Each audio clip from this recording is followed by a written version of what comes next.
त्यांनी जे 230 कोटी रुपये भरलेत हे शासनाने याच्यामध्ये वर्ग केले पाहिजेत, याच्यावर लॉक केलं पाहिजे आणि हे 230 कोटी रुपये कुठनं आलेत याची चौकशी झाली पाहिजे।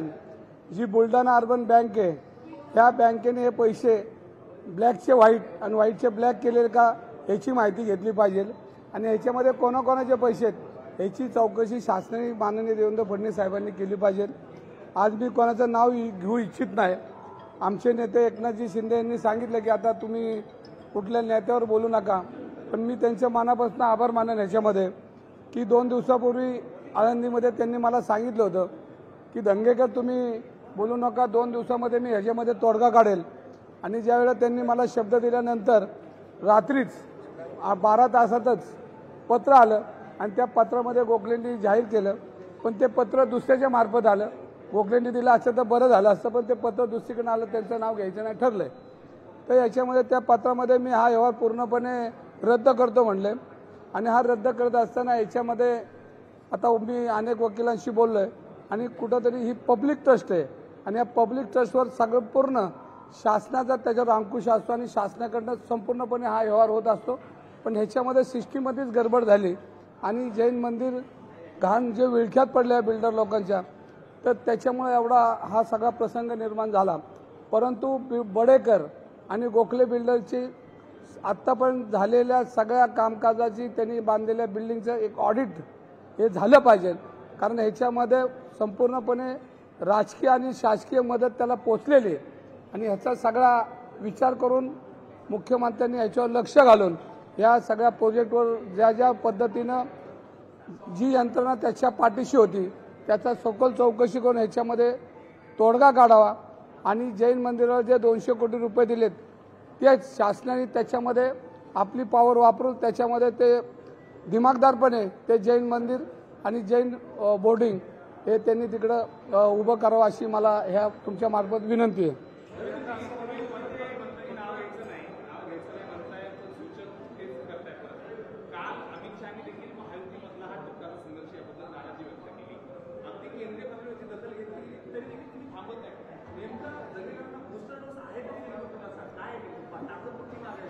बघा, याच्यामध्ये परत एकदा सांगतो की माझी राजकीय जी भूमिका आहे ही पुणेकरांची भूमिका आहे। मी शिंदे साहेबांशी मी बोललो आणि त्यांचे मनापासून आभार मानतो की त्यांनी माझ्या पाठीशी खरं बोलतो म्हणून माझ्या पाठीशी ते कायम उभे राहिलेले ज्या मी पक्षात प्रवेश केला तेव्हापासून। पण त्यांनी हे सांगितलं की आपल्या मित्र पक्षावर तू काय बोलायचं नाही, पण जर पुण्यामध्ये गुन्हेगारी होत असेल, पुण्यामध्ये काही बिल्डर लॉबी ज्या पद्धतीने आज कामकाज करते आणि या बिल्डर लॉबीच्या आजूबाजूला जे जे राजकारणी लोक आहेत आणि त्यांच्या त्या पदाचा पॉवर वापरून ज्या ज्या लोकांवर अन्याय करतात त्याच्याविरुद्ध बोलायला त्यांनी मला कधी अडवलं नाही। पण मला हे सांगायचं की त्याच्यामध्ये आमचे उदय सामंत असतील सगळेच त्यांचं त्यांनी कायम माझ्या पाठीशी उभं राहण्याचं आश्वासन दिलं, तुमच्यामध्ये बोलले। पण मी कधी कुठल्या विरोधी पक्षाच्या विरोधात बोलत नाही, मी प्रवृत्तीच्या विरोधात बोलतो आणि ही प्रवृत्ती पुण्यामध्ये प्रचंड फोफवली, सर्वसामान्यांना जगू शकत नाही।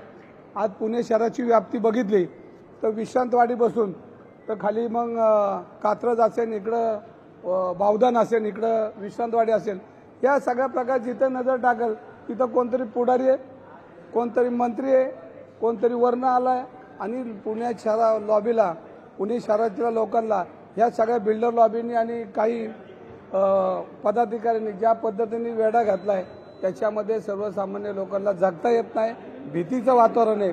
आणि याच्यामध्ये मी देवेंद्र फडणवीस साहेब असतील, अमित शहा असतील आणि तुमचे आपले देशाचे पंतप्रधान असतील त्यांना मी पत्रसुद्धा लिहिलेलं आहे की याच्यामध्ये तुम्ही लक्ष घाला।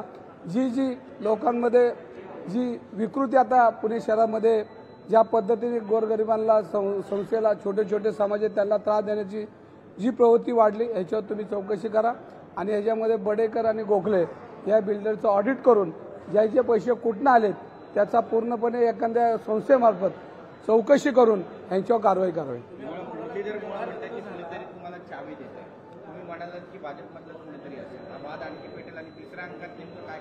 नाही, तुमच्या माहितीकरता सांगतो की माझ्या कुटुंबामध्ये ग्रामपंचायतीचा सदस्य कोण झाला नाही माझ्या आडनावाची 10 लोक पुणे शहरामध्ये नाही आहे, पण मी 11 निवडणुका ह्या पुण्यनगरीत लढवल्यात आणि या पुण्यनगरीचा प्रचंड विश्वास माझ्यावर आहे आणि सर्वसामान्य कार्यकर्त्याला त्यांनी इतक्या उंचीवर नेण्याचं काम केलं आणि ह्या काळामध्ये मी चुकीच्या प्रवृत्तीच्या विरोधात बोललो नाही तर येणारी पुढची पिढी माफ करणार नाही की एक सर्वसामान्य कार्यकर्त्याला पुणेकरांनी एवढ्या उंचीवर नेलं सुद्धा त्याचं तोंडच उघडलं नाही आणि त्याचं पाप मला नको म्हणून मी हे बोलतोय।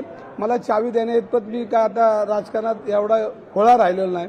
35 वर्ष 11 निवडणुका लढवल्यात, माझी चावी मीच आहे आणि माझी चावी खरी पुणेकरांची आणि पुणेकरांना जी चावी दिली ती जोपर्यंत मी राजकारणात आहे ती चावी काय माझ्यापर्यंत राहील।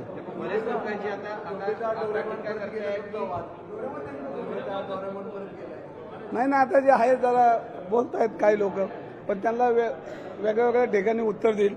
माझं त्याच्यावर आता ट्विट बीट होईल जरा उद्या। नाही आता काय आता मी काय नाही काही लोकांशी बोलत नाही कारण त्यांची जरा उंची जरा बघावं लागेल मला। पण आता जैन मंदिर ठीक आहे, मी मान्य केलं, मी जे काय ते बोलतात ते मी आहे, ते जे काय बोलतात ते मी आहे, पण मी काय बोलतो त्याच्यावर उत्तर द्या।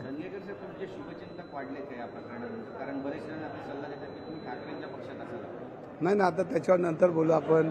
आता मी वर चाललोय साहेबांना भेटायला, आपण माझी विकेट काढू नका।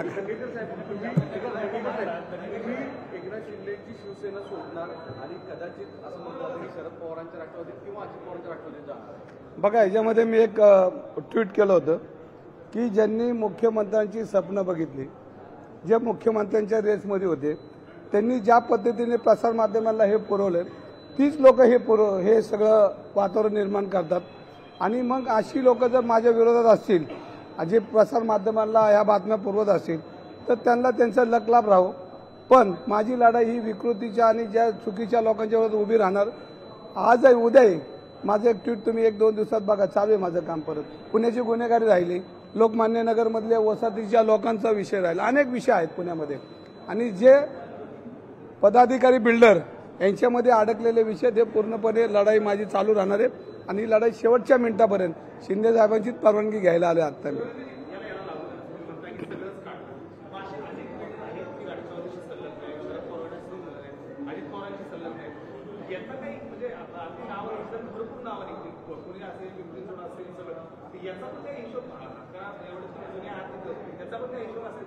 नाही आता हळूहळू सगळं निघणार आहे, फक्त तीच परवानगी घ्यायला आले वरती। सगळीच जे लोक चुकीची वागतात त्यांच्याविरुद्ध मी बोलणार आहे आणि मी काय म्हणतो जी लोक विचित्र वागतात, समाजाला घातक आहेत, ती पडद्याआडून काही लोक त्रास देतात त्यांचे संपूर्ण म्हणजे मी स्वतः असतो तरी मी माझ्या विरोधात बोलणार।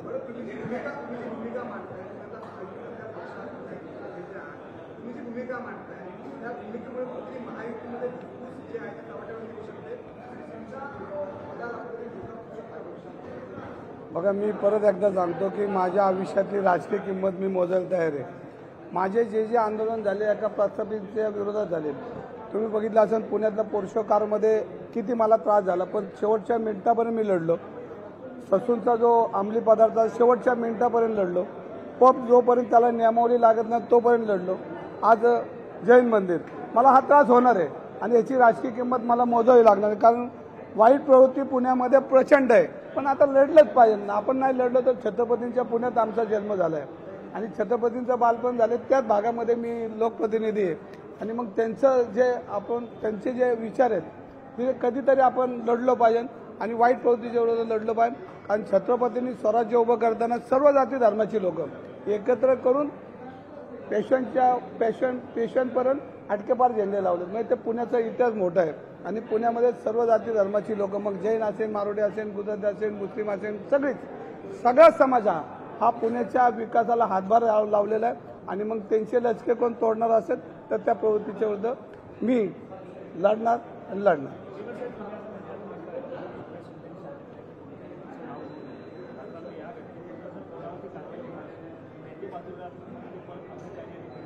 नाही ह्याच्यामध्ये मी म्हणतो सखोल चौकशी केली पाहिजे, जो ह्याच्यामध्ये दोषी असेल त्याच्यावर कारवाई झाली पाहिजे।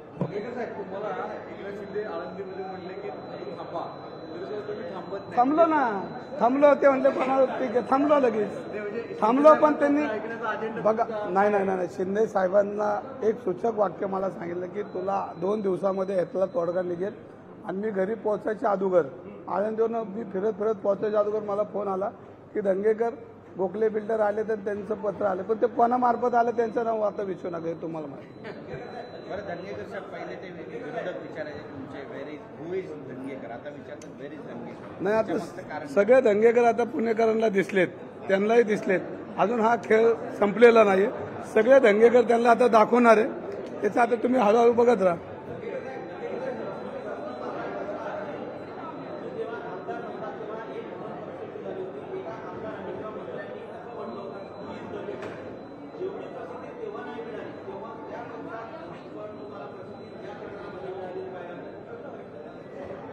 ह्याच्यामध्ये मी प्रसिद्धीसाठी कधी काम करत नाही.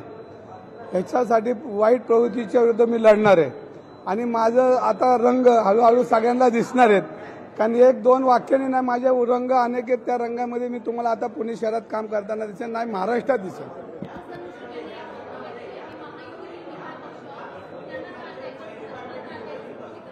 नाही मी पुणेकरांचा, मी पुणेकर माझ्याबरोबर आहेत. नाही हितचिंतक जास्ती वाढलेत कारण वाईट प्रवृत्तीची लोक कमी, तिथले काळ टिकणार नाहीत.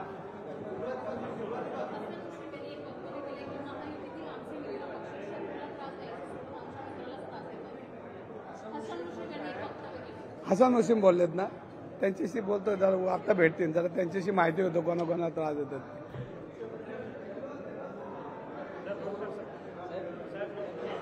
माजी आमदार रवींद्र धंगेकर एकनाथ शिंदेंच्या भेटीसाठी दाखल झालेले आहेत. जैन बोर्डिंगच्या जमिनीचा व्यवहार प्रकरणासंबंधी उपमुख्यमंत्री एकनाथ शिंदेंची भेट रवींद्र धंगेकर घेत आहेत. जैन बोर्डिंगच्या जमिनीचा व्यवहार बेकायदेशीर असल्याचं देखील धंगेकर म्हणत आहेत.